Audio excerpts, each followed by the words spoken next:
twongeye kubaha ikaze kandi turabashuje inshuti bakunzi ba FAB TV mudukurikira umunsi ku munsi. Twagarutse rero muri ya gahunda y'ubusobanuro bw'amazina agiye atandukanye, mwa mwatwandikiye muri comment mwifuza ko twabaha ubusobanuro bwayo. Uyu munsi rero tugiye kuba twaguha ubusobanuro bw'izina Chantal. Wowe witwa Chantal, umva ubusobanuro bw'izina ryawe. Ariko mbere na mbere reka tubanze duha ikaze abageze hano ubwa mbere, tubabwira ngo niba ufunguye ishene yacu ya YouTube kugira ngo ibintu bigende neza, ubashe kumva mu buryo butuje bumeze neza, banza ukande subscribe aho hasi, ahantu handitse subscribe banza wakande, kandi no kukazogera kugira ngo uzajye ubona ubusobanuro bw'amazina agiye atandukanye tukugezaho umunsi ku munsi. Ushobora kutwandikira muri comment tubwire izina wifuza ko twaguha ubusobanuro bwaryo. Reka twihute rero tuguhe ubusobanuro bw'izina ya Chantal. Chantal rero izina rifite inkomoko mu rurimi rw'igifaransa, rikaba rifitanye isano n'ijambo Chantal cyangwa se Chantal, rishobora rero gusobanurwa nk'ururabo, ubugwaneza cyangwa se umusozi w'amahoro. Ryamenyekanye cyane rero bitewe n'umutagatifu Jean Françoise Frémont de Chantal, umutagatifu kazi wo mu muryango wa Kiliziya Gatolika. Iri zina rero rigaragaraho ubwitonzi, umutima mwiza, uburanga bw'imbere n'ubwo cyangwa se n'ubw'inyuma. Bijyanye n'imico rero n'imyifatire y'uwitwa Chantal, harimo gufungura no kuganira neza cyane.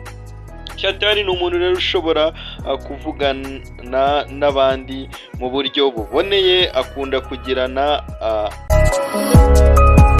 kuganira ariko mu bwitonzi bukomeye cyane. Ibijyanye rero nako ikindi mu bijyanye n'umuco cyangwa se imyifatire y'uwitwa Chantal, harimo ubugwaneza, agaragaraho kwitonda, ubwitonzi no kugira umutima woroshye. Ikindi ubwubahane, arangwa rero no guha abandi agaciro, ntakunda kwigira igihangange cyangwa se gutegeka, ntago biba mu buzima bwiwe.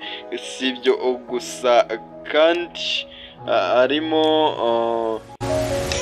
ikijyanye no kwiyitaho, akunda rero isuku, kwisukura no kwiyitaho mu myambarire n'imyitwarire. Ikindi gukunda ituze, nubwo rero ashobora kwishima, ntabwo ari umuntu ukunda ibintu byinshi, akunda umutekano w'amarangamutima yiwe. Ikindi ibyo Chantal akunda harimo kuba hamwe n'abantu bamwitayeho, akunda kuba mu bantu bamukunda kandi bamwubaha, harimo gukunda no gukundwa kazwa. Iyo rero ahabwa urukundo rw'ukuri araryoherwa,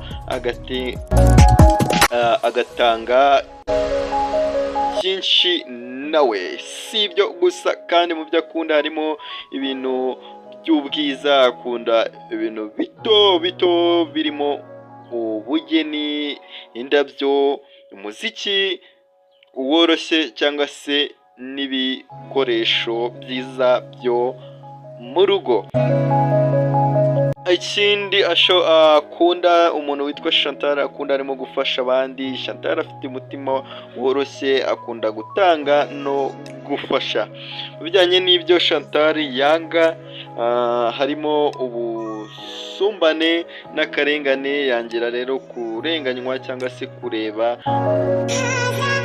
abandi barengana, harimo igitugu n'agasuzuguro, arabyanga mu buzima bwiwe. Harimo ikindi guterwa agahinda n'amagambo mabi, nabyo ni ibintu yanga mu buzima bwiwe. Harimo ubwumvikane buke, rero aha yangira intonganya, urusaku cyangwa se abantu bashaka gutegeka abandi. Mu bijyanye n'inzozi z'uwitwa Chantal, umuntu witwa Chantal rero arimo kubaka urugo rufite urukundo n'amahoro. Chantal aba yifuza ubuzima bwubakiye rero ku rukundo n'ubwumvikane, kugira akamaro ku bandi, arota kuba umubyeyi mwiza, umuyobozi w'abafite intege nke cyangwa se umuntu uhamagarirwa gukora ibyiza ku bandi.